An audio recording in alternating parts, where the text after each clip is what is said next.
روزہ دار کا ثواب بے حساب ہے. یعنی کچھ عبادت ایسی ہوتی ہیں جس پر بتا گیا کہ یہ کرو گے اتنا ثواب ملے گا، یہ کرو تو اتنا ثواب ملے گا، 100 نیکی 200 نیکی. روزہ ایسی عبادت ہے جس کے بارے میں اللہ تعالیٰ نے کہا کہ الصوم لی وانا اجزی بھی.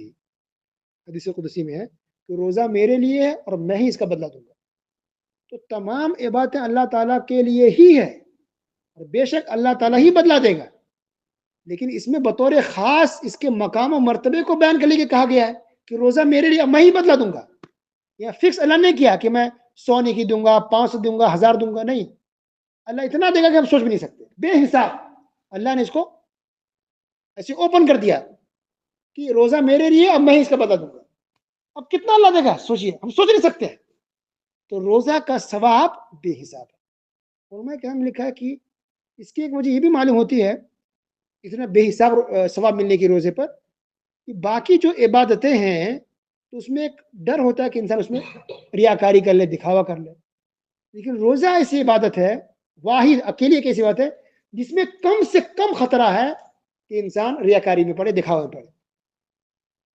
جسے باقی وہ کام کرتا ہے نا تو دل میں شیطان ڈال چلو تو دکھاوا ہو جائے، ریاکاری ہو جائے، نام شہرت ہو جائے. لیکن روزہ اگر کوئی انسان اگر نہیں رکھنا چاہے تو کوئی کچھ نہیں کر سکتا. مثلا آپ تنہائی میں جا کے پانی پی لیں، اکیلے روم میں ڈور بند کر کے دروازہ بند کر کے کھانا کھا لیں، بسکٹ کھا لیں، کوئی دیکھنے جا کر نہیں. وہ اللہ کو صرف معلوم ہے، انسان کو نہیں پتہ چلے گا. لیکن انسان اکیلے تنہائی میں ہو کر کے بھی پانی نہیں پیتا، تنہائی میں ہو کر کے بھی کھانا نہیں کھاتا ہے، تنہائی میں ہو کر کے بھی سموسہ نہیں کھاتا ہے، جلیبی نہیں کھا رہا ہے، پکوڑے نہیں کھا رہا ہے. بھوک لگی ہے کھا نہیں رہا ہے، کھانا موجود ہے چھو نہیں رہا، کھا نہیں رہا ہے. کیوں؟ صرف اللہ کے ڈر سے کہ نہیں، اسے جو ثواب چاہیے نیکی چاہیے اور اللہ ہمیں دیکھ رہا ہے. اتنا انتہائی درجے کا اخلاص ہے. دیکھیے اللہ اکبر، اس کو اخلاص کہ اس کو لوگوں کی پرواہ نہیں ہے کہ لوگ پتا چلے نہیں چلے نہیں، ہمیں اللہ دیکھ رہا ہے. اللہ صرف اللہ کے ڈر سے وہ انسان کچھ کھاتا پیتا نہیں ہے تمام چیزیں ہونے کے باوجود. اللہ بہت زیادہ اس میں اخلاص ہے روزے کے اندر کہ انسان حلال چیز موجود ہے، کھانا پینا ہے، لیکن وہ ٹچ نہیں کر رہا، کیونکہ روزے کی حالت میں حلال چیزوں کو بھی اللہ نے حرام قرار دیا کہ روزے کی حالت میں کھانا نہیں. تو اللہ تعالیٰ روزے کا ثواب بے حساب دے گا، اس کی گنتی نہیں.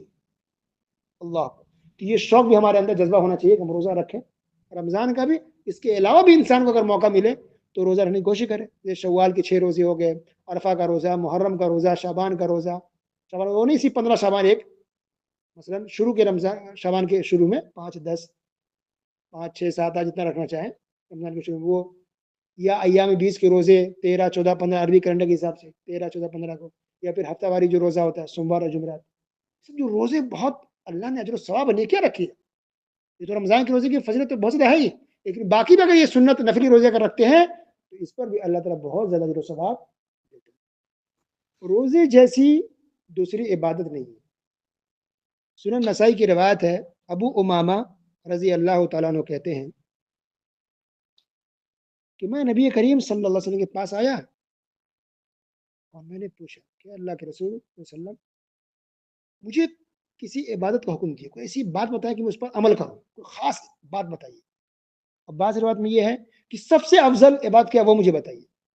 تو نبی کریم صلی اللہ علیہ وسلم نے کہا علیک بالصوم فانه لا مثل له، تم روزہ رکھنے کا اہتمام کیا کرو، روزہ رکھو، اس لیے کہ روزہ کی جیسی کوئی دوسری عبادت نہیں ہے. اللہ کتنی بڑی بات ہے، دیکھیے اس کی کوئی مثال نہیں ہے، اس کی کوئی نظیر نہیں ہے. سبحان اللہ.